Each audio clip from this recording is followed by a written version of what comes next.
হুমকি দামকি দিচ্ছে, যেটা আমাদের শহীদ হাদিকে গুলি করার মাধ্যমে তারা প্রমাণ দিয়েছে। এবং কি আপনি খুব অবাক হবেন, আমি রিসেন্টলি আফ্রিকাতে গিয়েছিলাম।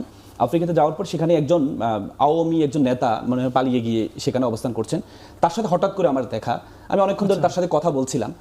ওনার কথা শুনে কোনো ধরনের মানে টেনশন বা কোনো কিছু নেই, মানে তার মধ্যে একটা উদ্দীপনা যে আমাদের নেত্রী আবার আসবে। তা আমি বললাম আপনারা এত সাহসটা কিভাবে পান যে আপনাদের নেত্রী এখনো আসবে? তিনি বললেন দেখেন আমাদের একটা প্ল্যান হচ্ছে, আমাদের তো মিটিং হচ্ছে বিভিন্ন জায়গা থেকে, আমাদের মধ্যে একটা প্ল্যানটা হচ্ছে এভাবে যে আমরা আগামীতে আমাদের প্ল্যান হচ্ছে বিএনপি যখন আগামীতে ক্ষমতা আসবে, এটার জন্য তারা এক ধরনের তাদের মধ্যে একটা চিন্তা হচ্ছে বিএনপি ক্ষমতা আসবে, আর বিএনপি ক্ষমতা আসলে তাহলে তারা 3 মাসের মধ্যে তারা তাদের মানে আমি কোট অ্যান্ড আনকোট করে বলছি তার কথা হচ্ছে যে 3 মাসের মধ্যে আমরা তখন সরকার বিরোধী আন্দোলন করব। আর সরকার বিরোধী আন্দোলন যখন করব তখন হচ্ছে বিএনপি আসবে এবং কি তারা সরকার বিরোধী আন্দোলন করে এই গভর্নমেন্টটা যখন আবার 1-11 মধ্যে একটা গভর্নমেন্ট আসবে, এসে আবার আওয়ামী লীগকে আবার আমন্ত্রণ জানাবে, কিন্তু প্রায় 80 থেকে 90% তাদেরই লোক। আপনি দেখেন এই আপনার এই ব্রাহ্মণবাড়িয়া এই যে নমিনেশন নিয়ে যে খেলাটা হচ্ছে গত 2-1 দিনের মধ্যে, আপনি দেখেন জামাতের একজন নেতৃত্বস্থানীয় নেতা যিনি সহকারী সেক্রেটারি জেনারেল হামিদুর রহমান আজাদ সাহেব, তিনি 2008 সালে এমপি ছিলেন এবং কি ওনার নমিনেশনটা বাতিল করা হলো। কেন বাতিল করা হলো? বললো যে আওয়ামী লীগ আমলে ট্রাইব্যুনালে ওনার বিরুদ্ধে একটা দিয়েছিলেন আদালত অবমাননা, সেটি একটা সেটেলড বিষয়। 2018 সালে যখন ইলেকশন করার জন্য উনি নমিনেশন জমা দিয়েছিলেন, তখন ওনার বিপরীতে যে প্রার্থী ছিলেন সে প্রার্থী চ্যালেঞ্জ করেছিল, সে প্রার্থী ওনার বিরুদ্ধে চ্যালেঞ্জ করার পরে চ্যালেঞ্জটা উনি জয়ী হয়েছেন, তার মানে একটা সেটেল বিষয়।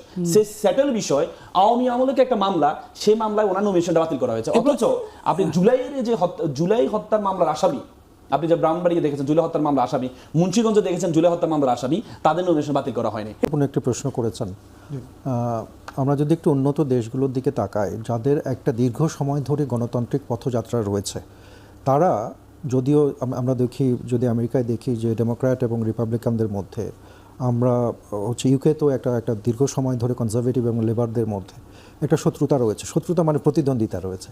তো এই যে প্রতিদ্বন্দ্বিতা রয়েছে, সেইটার সাথে সাথে তাদের মধ্যে কিন্তু একটা ঐক্যমত্য রয়েছে। আচ্ছা, এই ঐক্যমত্য হচ্ছে তাদের ন্যাশনাল ইন্টারেস্টের ক্ষেত্রে, এই ঐক্যমত্য হচ্ছে যে তারা যে লিবারেল ইকোনমি ফলো করবে সেটার ক্ষেত্রে, অর্থাৎ যে মোটা দাগে যে জিনিসগুলো রয়েছে সেখানে কিন্তু একটা জাতীয় ঐক্যমত্য তৈরি হয়। না সেটা তো আমরা দেখতেই পাই।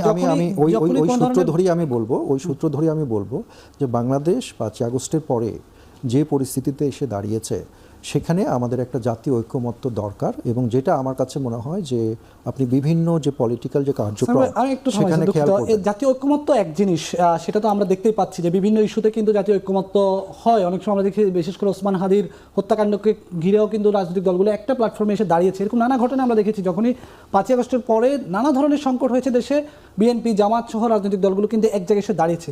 গভর্নমেন্টটা বুঝতে হবে, ইউনিটি গভর্নমেন্ট মানি না যে জোট হওয়া। ইউনিটি গভর্নমেন্ট হচ্ছে যে আপনার কম্পিটিটরকে, জামাতের কম্পিটিটর বিএনপি, বিএনপির কম্পিটিটর জামাত। তার মানে এমন না যে আমরা 2 পক্ষ মিলে জোট করব, আগে যেভাবে জোট ছিল। কারণ জোট কিভাবে হয় দেখেন, জোট হয় 1-3, 2-4। সাপোজ আগে আওয়ামী লীগ বিএনপির চেয়ে আওয়ামী লীগের ভোটটা একটু বেশি ছিল, এজন্য বিএনপি মনে করছে জামাত কামাল লাগবে, তাহলে আমি একে করতে পারবো। আর আওয়ামী লীগ মনে করছে আমাকে জামাত এবং বিএনপিকে ঠেকানোর জন্য আমাকে জাতীয় পার্টির সাথে জোট করতে হবে। এটা হয় জোট। কিন্তু এখানে জাতীয় সরকার মানে হচ্ছে আমরা প্রত্যেকের জায়গা থেকে আমরা কম্পিটিশন অংশগ্রহণ করব। কম্পিটিশন অংশগ্রহণ করার পরে যারা বেশি আসন পাবে এবং যারা কম আসন পাবে, আমার অপোজিশন যারা আছে তাদের থেকে নিয়ে আমি সরকার গঠন করবো। এটা এমন না শেখ হাসিনা যে সরকার গঠন করেছে, জাতীয় পার্টিকে বলেছে তোমরা ইলেকশন করো তোমাদের মতো, আমরা আমাদের মতো ইলেকশন করবো, এরপর তোমাদেরকে নির্দিষ্ট কিছু সিট দিয়ে দিব, এরপর তোমাদেরকে আমি মন্ত্রী আসন নিব।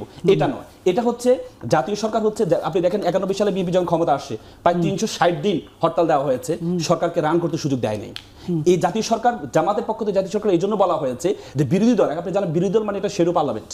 বিরোধী দল শক্তিশালী হওয়া মানে হচ্ছে সরকার শক্তিশালী হওয়া, বিরোধী দল শক্তিশালী হওয়া মানে দেশ শক্তিশালী হওয়া।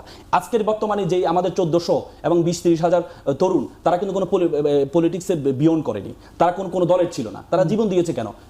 বিএনপিকে জিতানোর জন্য না, জামাতকে জিতানোর জন্য না, এনসিপিকে জিতানোর জন্য, বাংলাদেশকে জিতানোর জন্য। যদি বাংলাদেশকে জিতাতে হয় তাহলে জাতীয় সরকারটা লাগবে, যাতে করে এই জাতীয় সরকার মানে হচ্ছে আমাদের মধ্যে জোট হবে ওই জায়গায়, আমাদের মধ্যে ঐক্য হবে ওই জায়গায়, যে আমরা একজনকে একবারে বিচ্ছিন্ন করে ফেলবো না। আমরা আমাদের এগেইনস্টে যারা আছে তাদেরকে আমরা মানুষে মনে করবো না, তাদের দেখে ভোট দিবে। জামাত কিভাবে সরকার পরিচালনা করবে?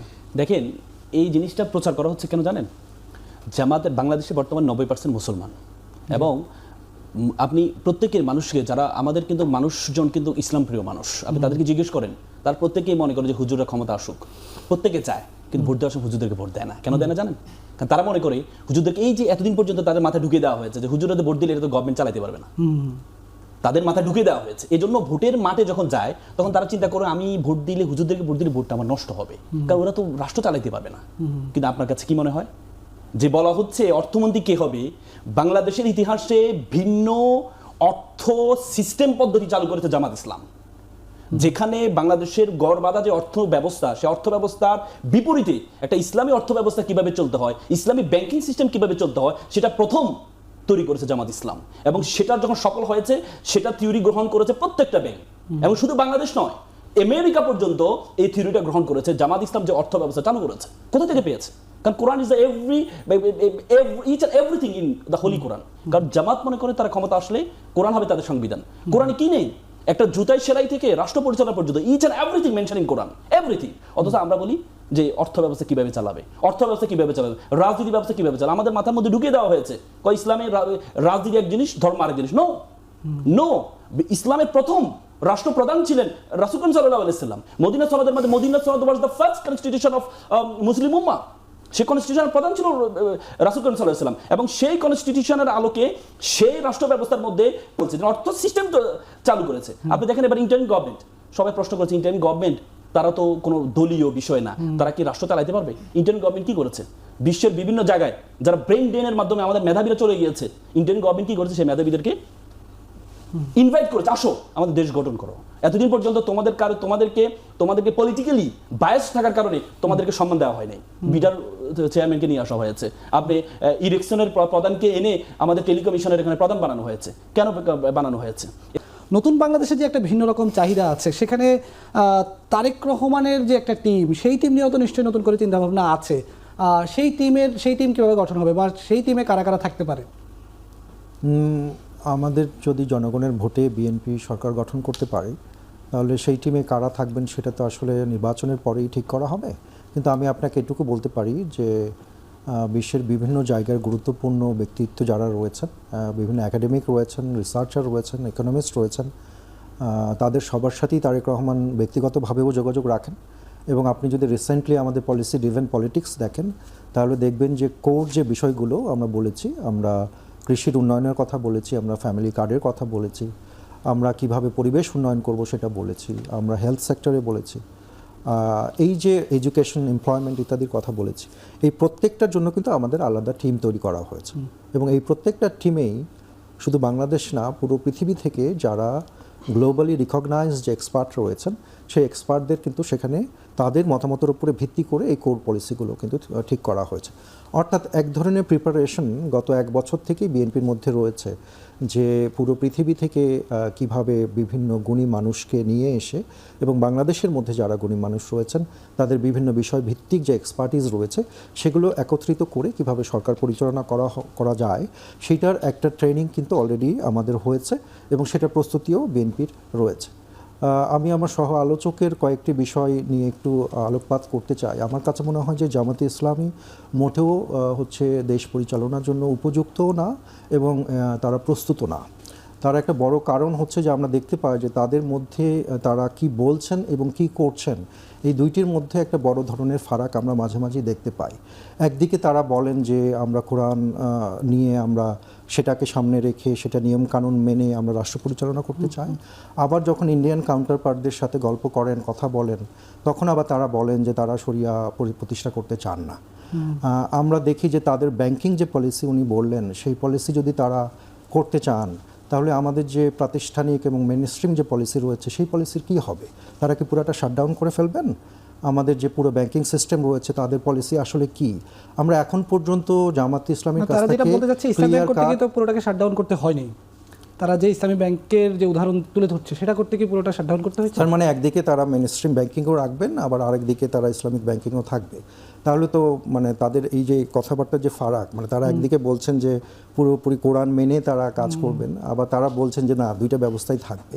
অর্থাৎ এক ধরনের ধোঁয়াশা কিন্তু তাদের পলিসিতে আমরা সবসময় দেখতে পাই, যে কারণে জনগণের মধ্যেও তাদের যে দ্বিধা এবং তাদের যে দুইটি রূপ, সেটি কিন্তু আমরা বিভিন্ন সময় দেখেছি। আমরা দেখেছি এবং ছাত্র রাজনীতির মধ্যেও আমরা বারবার দেখেছি যে তারা একই সাথে তাদের দলও করেন, আবার একই সাথে আমাদের যে ফ্যাসিস্ট গভর্নমেন্ট এর আগে ছিল তাদের অংশও তারা ছিলেন। এই যে নানাভাবে যে তাদের মধ্যে একটা দ্বিচারিতা, সেই দ্বিচারিতা কিন্তু বরাবরই আমরা জামাতে ইসলামের পলিটিক্সের মধ্যে দেখি। আমি একটু বলি, কারণ অনেক কথা উনি বলেছেন। তো তার মানে আমরা সবসময় দেখি যে জামাতে ইসলামী ইকুয়েট করেন, ভোটে আসতে পারেন না, ভোটে জিতে আসতে পারেন না। তার মানে এই না যে উনি বলছেন যে মৌলবীরা বা মোল্লারা বা ইসলামিস্ট বা যারা ইসলাম নিয়ে কাজ করেন তারা রাষ্ট্র পরিচালনা করতে পারবেন না, এই কারণে এই ধারণার ভুল ধারণা ওনার কোট আনকোট, সেটার উপরে ভিত্তি করে জামাত ইসলামীকে ভোট দেওয়া হয় না, এটা ঠিক না। আসলে জামাত ইসলামী যে ইসলামের কথা বলে আবার তাদের মধ্যে যে দ্বিচারিতা, সেটার প্রতিবাদ হিসাবেই বারবার জনগণ ভোটে প্রত্যাখ্যান করেছে জামাত ইসলামীকে, এবং সামনে যে আমাদের নির্বাচন আসছে সেই নির্বাচনেও তারা বিপুলভাবেই প্রত্যাখ্যাত হবেন বলেই আমার কাছে মনে হয়। বুঝতে হবে ইসলামকে, বুঝতে হবে ইসলাম কি। আপনি দেখেন এই সেমিন ভাই যেটি বললো যে জামাত আসলে কি তাহলে ব্যাংকিং সেক্টরে ইসলামিক ব্যাংকিং চালু করার জন্য অন্যান্য ব্যাংকগুলোকে শাটডাউন করে দিবে? না, জামাত সবসময় ইসলামিক কি বলা আছে, কিন্তু তারা দুইটা সিস্টেম একসাথে চালাবে না, কিভাবে? ইসলামে কি বলা আছে? ইসলামে বলা আছে লা ইকরাহ ফিদ্দিন, দ্বীনের ব্যাপারে কোনো বাড়াবাড়ি করা যাবে না। আল্লাহ রাসূল প্রথম জীবনে, আল্লাহ রাসূল আমি শেষ করছি, আল্লাহ রাসূল প্রথম জীবনে প্রায় 13 বছর আল্লাহ রাসূলকে দুনিয়াতে পাঠানো হয়েছে মূর্তি ভাঙার জন্য। আল্লাহ রাসূল 13 বছর মূর্তিকে সামনে রেখে নামাজ পড়েছেন। কেন পড়েছেন? কারণ তখন ইসলামী স্টেট হয়নি। তখন ইসলামী স্টেট হয়নি, এবং কি যখন মক্কা বিজয় হলো যারা মূর্তি তৈরি করেছে তারাই নিজেরাই ভেঙেছে, আল্লাহ রাসূল ভাঙতে হয় নাই। আল্লাহ রাসূল ভাঙতে হয় নাই। তার মানে আপনি দেখেন যে এই ডাকসু ইলেকশনে জুমা একটা মেয়ে বাইরে থেকে আসে, ইনকলাব মঞ্চ থেকে আসছে, সে ডাকসু শিবির প্যানেলে ছিল, তখন সে পর্দা করতো না। শিবির তাকে বাধ্য করে নাই যে তোমাকে পর্দা করতে হবে, তারপর আমাদের প্যানেলে আসতে হবে, বলে নাই। সে যখন জয়লাভ করার পর নিজের মধ্যে আত্ম উপলব্ধি আসছে একটা মেয়ে হিসাবে, সে নিজে বলেছে আমার মা আমাকে বলেছে তোর পর্দা করা উচিত। সে নিজে আত্ম উপলব্ধি এসেছে যে আমাকে পর্দা করা উচিত। তার মানে শিবির তাকে বাধ্য করে নাই যে তোমাকে পর্দা করতে হবে। তার মানে যখন ইসলামী স্টেট কায়েম হবে তখন অটোমেটিকলি মানুষের মধ্যে একটা আত্ম উপলব্ধি আসবে। আপনি দেখেন এখন অন্যান্য ব্যাংকিং সেক্টরের অবস্থা আর ইসলামী ব্যাংকিং সেক্টরের অবস্থা, প্রত্যেকটা ব্যাংক কেন ইসলামিক ব্রাঞ্চ করতে বাধ্য হয়েছে, কেন? তো তাদের অবস্থা খুবই খারাপ, কারণ মানুষ অটোমেটিকলি ইসলামকে পছন্দ করে নিবে, ওন করে নিবে। ইসলামের বিধান হচ্ছে এটা, ইসলাম কখনো কাউকে বাধ্য করবে না, জামাত কখনো বাধ্য করবে না। মানুষের মধ্যে একটা আত্ম উপলব্ধি আসবে। আজকে বাংলাদেশের সবচেয়ে বড় সমস্যা কি? কারাপশন, দুর্নীতি। এই দুর্নীতিটা আপনি মানুষকে আপনি যখন আমাদের পলিটিশিয়ানরা যে অপরাধগুলো করে, আমরা পলিটিশিয়ান অপরাধগুলো বলে যে মানুষ যেন আমাকে না দেখে, কিন্তু আপনি যখন মানুষ যখন না দেখি তাহলে আপনার মোরালিটি ঠিক হবে না। কিন্তু আপনি যদি মনে করেন মানুষ দেখছে না, উপরে এক আল্লাহ দেখছে, জামাত যারা করে তারা প্রত্যেকে মনে করে আমি কারাপশন করছি, মানুষ দেখছে না কিন্তু উপরে এক আল্লাহ দেখছে। এই আল্লাহর ভয় ছাড়া আপনার মধ্যে কখনো দুর্নীতি বন্ধ হবে না কখনো। জামাত হচ্ছে সবচেয়ে ওয়েলফেয়ার স্টেটটা এভাবে করবে, জিরো কারাপশন চলে আসবে। সবাই জিরো কারাপশন চলছে। আপনি বলেছেন এই সাইমুল বললো যে জামাত এর জন্য রাষ্ট্র পরিচালনার উপযুক্ত নয়। আপনি কি দেখেছেন আফগানিস্তান? দেখেন, সবাই বলেছে আফগানিস্তানের কারেন্সি সবচেয়ে দুর্বল কারেন্সি ছিল, আর এখন কোন অবস্থায় চলে আসছে। যে ভারত সবসময় আমাদেরকে গালি দিত, আফগানিস্তান পারলে জামাত পারবে, এটা যে ভারত আমাদেরকে সবসময় গালি দিত যে বাংলা হবে দ্বিতীয় আফগান, সে ভারত আফগানিস্তানের সাথে কি করছে? আফগানিস্তানের জোট এই করছে, একসাথে কাজ করছে। তার মানে কি? আপনি যখন ইসলামী যে ওয়েলফেয়ার স্টেটের যে ধারণা, এটি যখন আপনি চালু করবেন অটোমেটিকলি আপনাকে প্রত্যেক নিয়ে কাজ করতে হবে। ইসলাম প্রত্যেকের নিয়ে, ইসলামে যেমন একজন হিন্দু যেমন ইসলামী স্টেটে বসবাস করবে সে জিজিয়া কর দিবে, একজন মুসলমান হিসেবে সে হচ্ছে জাকাতের মাধ্যমে একটা জাকাত ভিত্তিক সমাজ ব্যবস্থা তৈরি করবে। সাথে সাথে হিন্দু যে অবস্থানে যে স্ট্যাটাস থাকবে এটা মুসলমানের সেম স্ট্যাটাস থাকবে। এটাই ওয়েলফেয়ার স্টেটের সবচেয়ে বড় উদাহরণ। জামাত সে ওয়েলফেয়ার স্টেট করবে, কাউকে কোনো কিছু বাধ্য করবে না। ইসলাম বলে যে হচ্ছে মধ্যমপন্থা তো ইসলাম সবচেয়ে বড় মধ্যমপন্থা। বলা যায় খায়রুল উমুর আসওয়াদ, মধ্যমপন্থার আসল পন্থা। অর্থাৎ দুইটা সিস্টেমই একসাথে চলবে আপনি বলতে চাচ্ছেন? দুইটা সিস্টেম না। আপনার যখন ইসলামী স্টেট কায়েম হবে অটোমেটিকলি মানুষই মনে করবে আমার কোনটা করা উচিত কোনটা করা উচিত না। মানুষ অটোমেটিকলি নিজেরাই, যেভাবে মূর্তিরা যারা তৈরি করেছে তারাই ভেঙেছে, অটোমেটিকলি তারাই মনে করবে আমাকে ইসলামী স্টেট অটোমেটিকলি চলে আসা দরকার, অটোমেটিকলি তারা চলে আসবে। এই বিষয়ে আমি একটু বেলা আরেকটা বিষয়, আরেকটা বিষয় নিয়ে আসছে যে ইন্ডিয়া আর ওই ইন্ডিয়ার সাথে জামাত কাউন্টারপার্টের সাথে বসে জামাত বলেছে যে আমরা ইসলামী স্টেট। এই আলোচনাটা আমরা করব রাসেল ভাই, এই আলোচনাটা আমরা বিরতির পরে আরেকটা পর্বের জন্য আমরা রেখেছি। আমি এখন একটু সাইমন পারভেজ ভাইয়ের কাছে আসতে চাই, যদি এই বিষয়ে আপনার কোনো কথা থাকে সেটাও বলবেন। তার বাইরে আমার আরেকটি প্রশ্ন আছে, সেটা হচ্ছে আজকে সহ চতুর্থ দিনের মতো সংসদ নির্বাচনে মনোনয়নপত্র যাচাই বাছাই চলছে। জামাতের সহকারী সেক্রেটারি জেনারেল সহ অনেকের মনোনয়নপত্র বাতিল হয়েছে, বেশিরভাগই জামাতের লোক এবং স্বতন্ত্র লোক। সেখানে অভিযোগ উঠেছে যে জামাত প্রার্থীর মনোনয়ন বাতিলের পর তিনি নিজেই বলেছেন যে সরকারি বা প্রশাসনের লোকেরা হাততালি দিয়েছে। আজকে হাসনাত আব্দুল্লাহ বলেছেন যে প্রশাসন বিএনপির দিকে ঝুঁকে গেছে। প্রশাসন কি এটা নিজে থেকে করছে নাকি বিএনপির সঙ্গে তাদের কোনো বোঝাপড়া হয়েছে? আচ্ছা, থ্যাংক ইউ ভেরি মাচ। আমি একটু আপনার প্রশ্নে যাওয়ার আগে একটু বলি, কেন জানি বাংলাদেশে যারা জামাত ইসলামী সমর্থন করেন তাদের মধ্যে আমি একটা হীনমন্যতা দেখি। আমি বিএনপি সমর্থন করি, আমি সরাসরি বলি যে আমি বিএনপি সমর্থন করি। ডাকসুতে যখন ছাত্রদল প্যানেল দিল সরাসরি বললো এটা ছাত্রদলের প্যানেল, শিবির কিন্তু বললো না, তারা একটা আলাদা নাম দিয়ে সেখানে হচ্ছে তারা রাজনীতি করলো। সব জায়গাতে আমরা এই প্র্যাকটিসটা দেখি যে একজন আইনজীবী হতে পারে, একজন ডক্টর হতে পারে, একজন বিভিন্ন প্রফেশনাল হতে পারে, শিক্ষক হতে পারেন, তারা এই যে জামাত ইসলামী করেন এটা জোর গলায় বলতে চান না। তারা কেন যেন এক ধরনের গ্রুপে কিন্তু করছেন, যেখানেই পারছেন সেখানেই করছেন। আর যদি পলিসি বা ওয়েলফেয়ারের কথা বলেন তাহলে বিএনপির পুরোটা রাজনৈতিক ক্যাম্পেইন, নির্বাচনী ক্যাম্পেইন হচ্ছে পলিসি ভিত্তিক। প্রত্যেকটা বক্তৃতা আপনি যদি তারেক রহমানের দেখেন, তিনি বারবার বলছেন যে আমাদের পলিসিগুলো কী হবে।